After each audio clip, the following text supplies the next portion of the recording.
Good morning students, मैं विश्वजीत रंजन आप सबों का विशु सर पॉलिटेक्निक एकेडमी के वीडियो लेक्चर्स में स्वागत करता हूं। हम लोग का जो आज का टॉपिक ऑफ डिस्कशन है ये कास्टिंग का लेक्चर नंबर 2 है, जिसमें हम लोग micro structure in the grain structure, micro structure in the casting object पढ़ने वाले हैं, है ना। तो टॉपिक ऑफ डिस्कशन हमारा ये है micro structure in casting objects. मतलब कास्टिंग के बाद जो हमारा कास्ट ऑब्जेक्ट बना उस ऑब्जेक्ट का माइक्रो स्ट्रक्चर कैसा होगा, मतलब कहाँ कहाँ पर जो ग्रेन्स होंगे वो कोर्स होंगे, वो फाइन होंगे, वो कॉलुमिनार होंगे, वो इक्वीएक्स होंगे। अगर कोर्स होंगे तो कास्टिंग ऑब्जेक्ट के हार्डनेस या ब्रिटलनेस पर क्या प्रभाव है, फाइन होंगे तो कैसा प्रभाव है, इक्वीएक्स होंगे तो क्या करेंगे कास्ट ऑब्जेक्ट के अंदर में। इन सारी बातों पर आज हम लोग चर्चा करने वाले हैं। तो चलिए स्टूडेंट्स, कास्टिंग जब करते हैं तो सबसे पहले तो मेरा जो मोल्टन मेटल होता है वो लिक्विड स्टेट में होता है, ठीक है। हम लोग पढ़ें कि लिक्विड में जो मॉलिक्यूल्स होते हैं वो काफ़ी ज़्यादा फार अपार्ट होते हैं एज़ कम्पेयर टू सॉलिड, ठीक है। तो ये मान लेते हैं हमारा लिक्विड के मॉलिक्यूल्स हैं,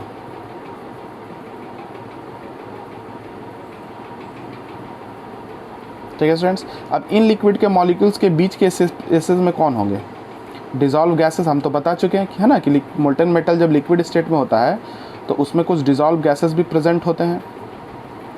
जब सॉलिडिफिकेशन होता है और इन डिज़ोल्व गैसेस को अगर मोल्टन मेटल से बाहर नहीं निकाला गया तो ये डिज़ोल्व गैसेस पोर्स का रूप ले लेंगे और मैकेनिकल स्ट्रेंथ को क्या करेंगे, लोअर कर देंगे। मैकेनिकल स्ट्रेंथ को काफ़ी ज़्यादा कंप्रोमाइज़ करा देंगे और आपका कास्ट प्रोडक्ट तुरंत टूट जाएगा, ऐसा हो सकता है, ठीक है। इसलिए हम चाहते हैं कि भैया ये जो डिज़ोल्व गैसेस इस मोल्टन मेटल में है वो स्केप आउट करे, ठीक है। अब देखिए इस मोल्टन मेटल को जब हम मोल्ड के कैविटी में डालते हैं और कुछ समय के लिए छोड़ते हैं तो क्या होगा।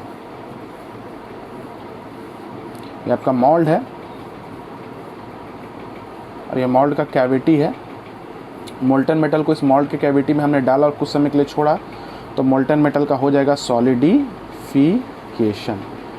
ठीक है। उस जब सॉलिडिफिकेशन होगा तो ये जो मॉलिक्यूल्स दूर दूर थे, हमको पता है सॉलिडिफिकेशन के बाद मॉलिक्यूल्स क्या होते हैं, पास पास आते हैं, है ना। मतलब एटम्स और मॉलिक्यूल्स कम्स क्लोज़र। तो हमने देखा कि यहाँ पर लिक्विड मेटल का अगर मान लीजिए वॉल्यूम थोड़ा ज़्यादा था तो यहाँ पर सॉलिडिफिकेशन के बाद थोड़ा सा श्रिंकेज हुआ और वॉल्यूम क्या हो गया, थोड़ा कम हो गया। अगर मान लीजिए मेरा कैविटी इतना बड़ा था, कैविटी मान लीजिए सपोज कीजिए हमारा इतना बड़ा था, तो जैसे ही लिक्विड मेटल को हम इसमें पोर किए पूरा कैविटी फुल हो गया, लेकिन सॉलिडिफिकेशन के बाद जो प्रोडक्ट बना वो कैविटी से थोड़ा सा छोटा बन गया। इसलिए हम लोग क्या करते हैं, जो कैविटी बनाते हैं जिस शेप का हमको प्रोडक्ट चाहिए उसको थोड़ा सा बड़ा बनाते हैं। मतलब हम जो पैटर्न लेते हैं वो थोड़ा सा बड़ा लेते हैं, क्योंकि श्रिंकेज की वजह से जो प्रोडक्ट बनेगा थोड़ा सा छोटा हो, है ना, क्योंकि छोटा होना ही है ताकि छोटा होने के बाद भी जो मेरा प्रोडक्ट बने, है ना। अगर मैंने कैविटी बड़ा बनाया है तो क्या होगा, श्रिंकेज होने के बाद अगर प्रोडक्ट छोटा भी हो तो भी छोटा होने के बाद एक्चुअल साइज़ का बन जाए। इसलिए पैटर्न हम लोग को थोड़ा सा बड़ा लेना पड़ता है, ठीक है। पैटर्न में कुछ अलाउंसेस देना पड़ता है जो पैटर्न में हम लोग पढ़ने वाले हैं। मतलब हम देख रहे हैं कि सॉलिडिफिकेशन के वजह से मॉलिक्यूल्स में क्या होने वाले हैं, कॉन्ट्रैक्शन होने वाले हैं। तो ये अच्छा बात तो नहीं है, आपको बड़ा पैटर्न लीजिए, है ना, पता लगे ये कितना कॉन्ट्रैक्शन होना है, उतना बड़ा कैविटी बनाइए तो थोड़ा सा डिफ़िकल्ट हो जाता है। तो हम चाहते हैं कि हम ऐसा मेटल पर कास्टिंग करें जिसमें श्रिंकेज सबसे ज़्यादा कम हो। तो एक मेटल है ऐसा जिसमें श्रिंकेज काफ़ी ज़्यादा कम होता है, जिसका नाम है कास्ट आयरन। इसमें श्रिंकेज नेग्लिजिबल होते हैं, ना के बराबर होते हैं, इसीलिए कास्ट आयरन पर कास्टिंग सबसे ज़्यादा सूटेबल माना जाता है ना, क्योंकि श्रिंकेज इसमें काफ़ी ज़्यादा नेग्लिजिबल नहीं, मिनिमम कहिए, shrinkage minimum. Correct students, I think इतना बात आपको क्लियर हो गया होगा। दूसरा बात, जब मोल्टन मेटल को कैविटी में हमने डाला, है ना, मोल्ड के कैविटी में, ये मोल्ड है हमारा, जब मोल्टन मेटल को हमने मोल्ड के कैविटी में डाला तो क्या हो गया, मोल्ड हमारे पोरस थे, है ना। तो पोरस होने के वजह से जो डिज़ोल्व गैसेस होंगे ये यहाँ से स्केप आउट कर जाएंगे, gases escape out from cavity. ठीक है स्टूडेंट्स, अब देखिए जो गैस स्केप आउट कर रहे हैं ये दो चीज़ पर निर्भर करेंगे, बाहर का प्रेशर क्या है और अंदर का प्रेशर क्या है। जितना ज़्यादा प्रेशर डिफरेंस होगा उतना तेज़ी से गैसेस जो होंगे स्केप आउट करेंगे। तो इस बात को हम लोग नोट डाउन कर सकते हैं, इस बात को हम लोग नोट डाउन कर सकते हैं कि मोल्ड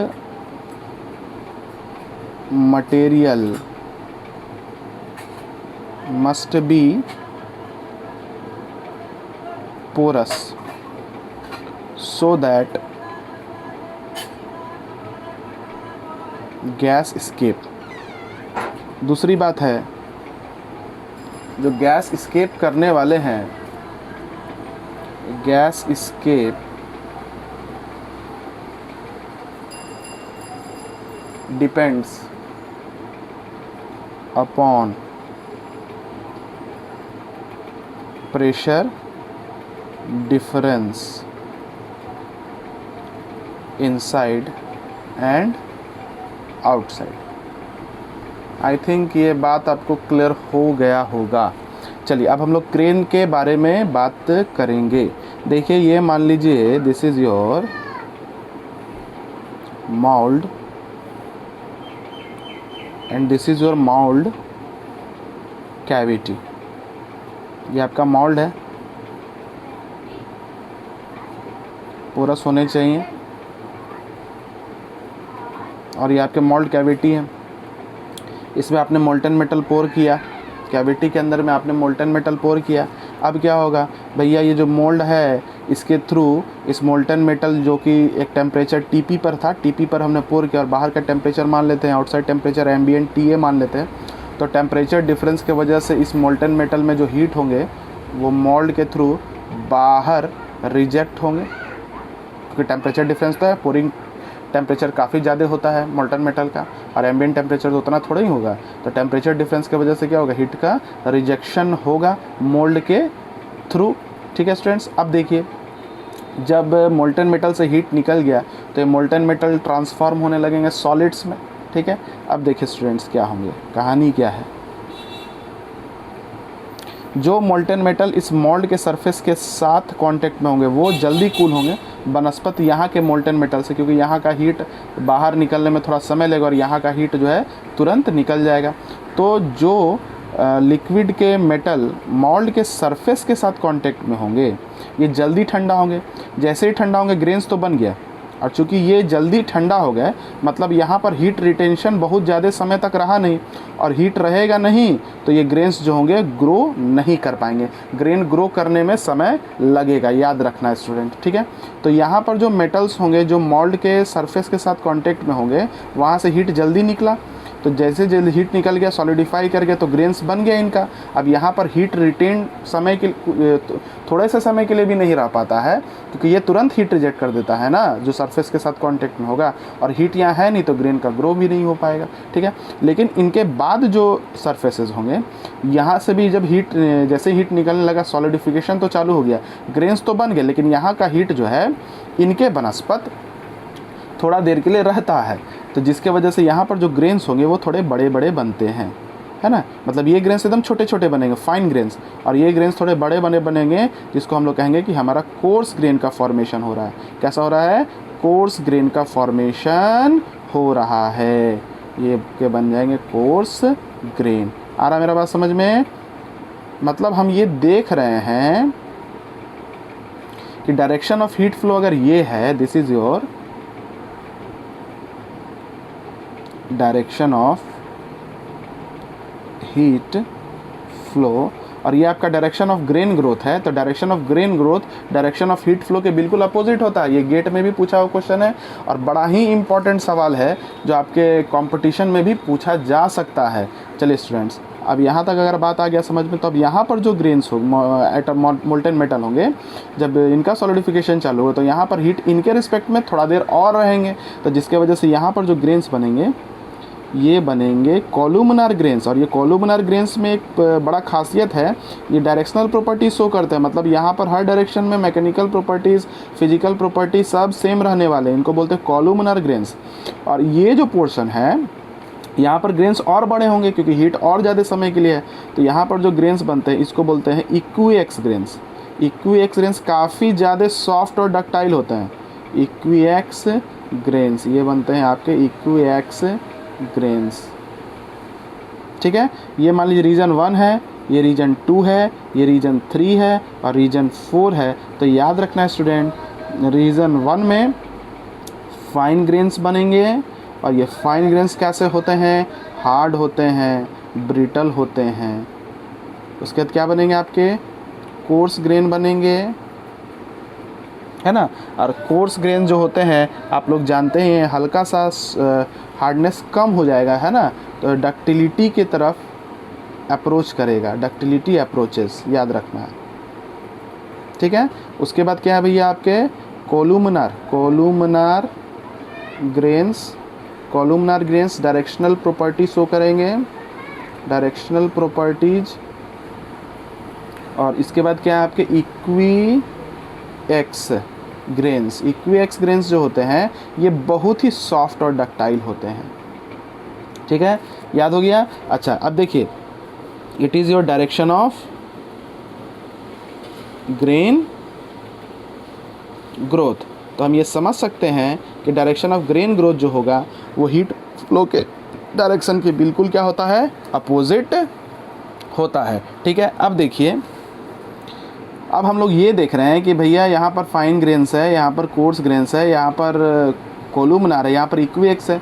मतलब ग्रेन्स जो है इसमें यूनिफॉर्म नहीं है, और ग्रेन्स यूनिफॉर्म नहीं तो मैकेनिकल प्रॉपर्टीज़ भी यूनिफॉर्म नहीं रहेंगे, जिसके वजह से क्या होता है, जो कास्टिंग ऑब्जेक्ट्स होते हैं उनमें मैकेनिकल प्रॉपर्टीज़ का अनयूनिफॉर्मिटी पाया जाता है। और ये कास्टिंग का एक बहुत ही बड़ा लिमिटेशन है जिसको आगे हम पढ़ेंगे। और इस अनयूनिफॉर्मिटी को हम हटाने के लिए कास्टिंग के बाद हीट ट्रीटमेंट प्रोसेस को करना पड़ता है, एडिशनल हीट ट्रीटमेंट प्रोसेस हमको करना पड़ेगा। ठीक है, तो याद रखना है आपको,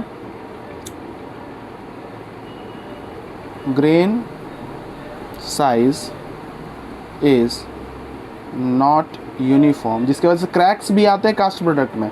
grain size is not uniform which causes ununiformity in cast product may lead to crack. So additional heat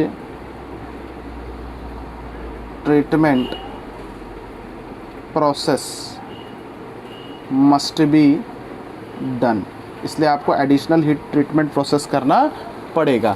ठीक है स्टूडेंट्स, तो चलिए, आप अगर माइक्रोस्ट्रक्चर पढ़ लिए हैं तो अब इसके कुछ लिमिटेशंस भी आपने एक देखा। अब हम लोग एडवांटेज और लिमिटेशंस के बारे में एक बार थोड़ा सा बात कर लेते हैं, है ना। 1 मार्क्स में ये आपसे पूछ सकता है कुछ चीज़ में। ठीक है, तो एडवांटेजेस ऑफ कास्टिंग प्रोसेस आप लिख लीजिए, है ना। Advantages of casting process. सबसे पहला एडवांटेज है कि आप मोल्टन मेटल को, आप मोल्ड कैविटी जो है आप किसी भी शेप का बनाइए, त्रिशूल के जैसा बनाइए, थिन बनाइए, है ना, तो भी ये थिन से थिन इंट्रिकेट सेक्शन को भी आराम से प्रोडक्ट, इंट्रिकेट सेक्शन वाले प्रोडक्ट को भी आराम से बना सकता है। पतला से पतला, महीन से महीन प्रोडक्ट को आप इसमें बना सकते हैं। ठीक है, तो पहला चीज़ ये है। लेकिन मशीनिंग करके इतना महीन ऑब्जेक्ट नहीं ना बनाएगा, टूट ही जाएगा। Molten material can flow into small section and thus intricate shape can be easily made। ये एक एडवांटेज है इसका। अच्छा, इसमें आप फेरस का भी कर सकते हैं, नॉन फेरस का भी कर सकते हैं, डक्टाइल का भी कर सकते हैं, ब्रिटल मटेरियल का भी कास्टिंग कर सकते हैं। अब देखिए, यहाँ पर एक पॉइंट आपको और हम बताएंगे। It is possible to cast any material, ferrous, non ferrous, soft, sorry ductile लिखिए, डक्टाइल, ब्रिटल। देखिए, कास्टिंग के एक तरह से शेपिंग प्रोसेस जिसमें आप अपने मन अनुरूप मेटल को शेप देते हैं, ठीक है। अब ध्यान ये रखना है आपको, एडवांटेजेस ऑफ कास्टिंग प्रोसेस नहीं दिख रहा होगा तो सॉरी थोड़ा सा ऊपर हो गया, ध्यान नहीं पड़ा था मेरा, ठीक है। अब देखिए, molten metal can flow into small section and thus intricate shape can be easily made.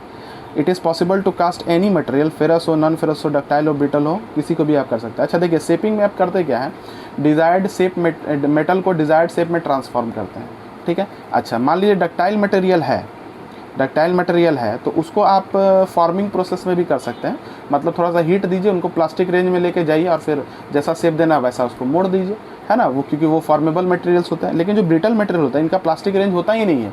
आप स्ट्रेस स्ट्रेन कर्व में देखिएगा, ब्रिटल मटेरियल का कोई प्लास्टिक रेंज नहीं होता, ये तो फ्रैक्चर कर जाएगा, तो गर्म करने के तो टूट ही जाएगा, तो ये फॉर्मेबल होते नहीं है। तो फॉर्मिंग करके इसको आप डिज़ायर्ड शेप में नहीं दे सकते, लेकिन ब्रिटल मटेरियल को कास्टिंग करके आप डिज़ायर्ड शेप में बना सकते हैं। ये बहुत ही बड़ा एडवांटेज है कास्टिंग प्रोसेस का, याद रखिएगा, है ना। थर्ड पॉइंट है,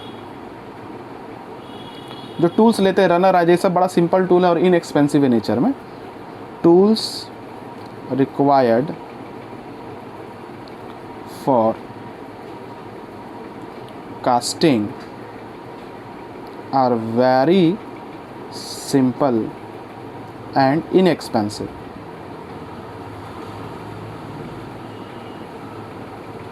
आप इसमें कितना से बड़ा से कितना से छोटा प्रोडक्ट आप बना सकते हैं, साइजेस एंड वेट या कोई लिमिटेशन नहीं ऑफ प्रोडक्ट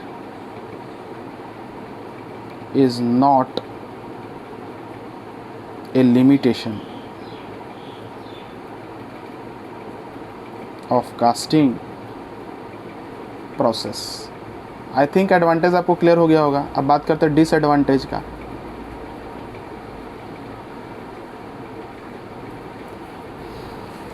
अब देखिए, इसमें श्रिंकेजेस वगैरह आता है तो डायमेंशनल एक्यूरेसी नहीं मिल पाता है, ठीक है। दूसरी बात है, जो आपका मोल्टन मेटल मोल्ड के साथ कांटेक्ट में होगा तो सैंड का भी अपना ग्रेन थोड़ा सा हार्ड होता है। मान लिया आपने सैंड कास्टिंग किया तो इस हार्डनेस के वजह से सरफेस पर थोड़ा सा ऐसा डॉट बन जाएगा। सरफेस फिनिश उतना अच्छा नहीं है, रुखड़ापन आ जाएगा, है ना। इसलिए हम लोग यहाँ पर फेसिंग सैंड का भी प्रयोग करते हैं। ये सैंड थोड़ा सा मतलब सॉफ्ट वो होते हैं, पाउडर के जैसे होते हैं, ताकि यहाँ पर सरफेस फिनिश मेंटेन रह सके। हालांकि फिर भी नहीं रहता है, थोड़ा सा सरफेस फिनिश ख़राब हो ही जाता है, ठीक है। तो याद रखना है कि श्रिंकेज की वजह से डायमेंशनल एक्यूरेसी नहीं आ पाता है।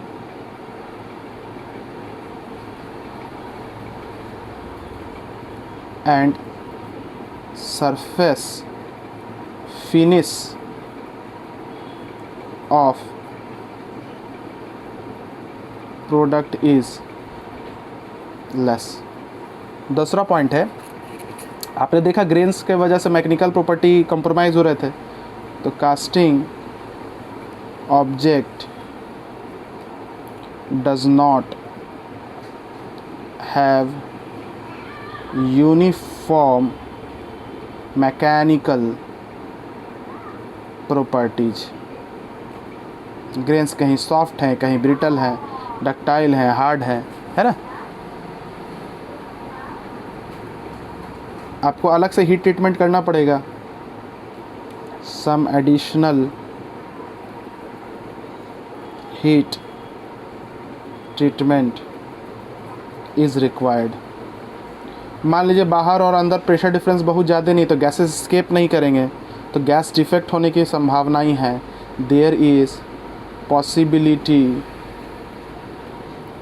ऑफ गैसेस या गैस डिफेक्ट, है ना। जैसे कि हम लोग जानते हैं ना कि मोल्टन मेटल में लिक्विड स्टेट में गैसेस प्रेजेंट रहते हैं, गैसेस के मॉलिक्यूल्स। सॉलिडिफिकेशन के बाद अगर इन गैसेस मॉलिक्यूल्स को हटाया नहीं गया तो क्या होगा बताइए, वो गैस मॉलिक्यूल स्पोर्स बनेगा और मैकेनिकल प्रॉपर्टी को ख़त्म कर देंगे। तो हमको लगता है कि आज का चीज़ आपको समझ में आ गया होगा। इन सारी बातों को अगर आप समझ चुके हैं, तो आप नोट डाउन कर लीजिएगा सारे बात को पॉज करके, और जैन के कुछ क्वेश्चंस आपके बनेंगे ग्रेन्स के जितने भी होंगे। मैंने देख लिया था जैन को, या खुरमी में भी जो भी सवाल है आपके ग्रेन से आपको बिल्कुल बन जाएंगे जितना आज के लेक्चर में पढ़ाया गया है।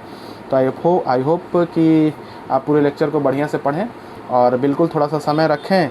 धीरे धीरे हम चीज़ों को और बताते चले जाएंगे और कास्टिंग में मुश्किल से अब 12 क्लास और लगेंगे, 12 वीडियोस में कास्टिंग कंप्लीट हो जाएगा। उसके बाद कास्टिंग के हर क्वेश्चंस आपसे बनेंगे, आप चाहे जैन उठा लीजिए चाहे खुरमी उठा लीजिए, इसके लिए थोड़ा सा पेशेंस रखना पड़ेगा, 12 और वीडियो का इंतज़ार करना पड़ेगा ताकि टोटल क्वेश्चन आपके कास्टिंग के कवर हो सकें। ठीक है स्टूडेंट्स, और आप अपने से ही मेहनत करते रहिए, क्योंकि मेरा पढ़ाना, हम बस बता रहे कि पढ़ना क्या है, और अगर इन चीज़ों में ऐसा नहीं कि इतना ही चीज़ है खाली कास्टिंग में, और भी बहुत सारी चीज़ें हैं, है ना। तो आप और भी बहुत सारी चीज़ों को सर्च कीजिए, हम मैक्सिमम जो हो पा रहा है हम दे पा रहे हैं। ठीक है, थोड़ा सा पेशेंस रखिए, और अगर वीडियो अच्छा लग रहा है तो जो व्हाट्सएप ग्रुप बना है उस पर प्लीज़ कमेंट कीजिएगा, थोड़ा सा उससे हमको भी कॉन्फिडेंस आएगा कि बनाना है कि नहीं बनाना है, आपको फ़ायदा हो रहा है कि नहीं हो रहा है। आप बताइएगा नहीं तो हम भी मेहनत करेंगे, एफर्ट लगाएंगे, मज़ा नहीं आएगा। ठीक है, ऐसे व्यूज़ तो काफ़ी ज़्यादा आ रहे हैं, लाइक्स तो काफ़ी ज़्यादा आ रहे हैं। आपने सब लोगों ने जितने भी ग्रुप में लाइक्स किया है, मैंने देखा है लगभग 80 लोग हैं और 75 के आसपास लाइक्स आ गए हैं। इसका मतलब 5 बच्चों ने अभी तक लाइक नहीं किया, हो सकता है घर पर नेट नहीं होगा, नहीं देख पाए होंगे, है ना। तो लाइक्स आप लोग सब ज़रूर कर दीजिएगा, और वीडियोज़ ज़रूर देखिए, काफ़ी मेहनत करके बना रहे हैं, इसलिए have a very good day.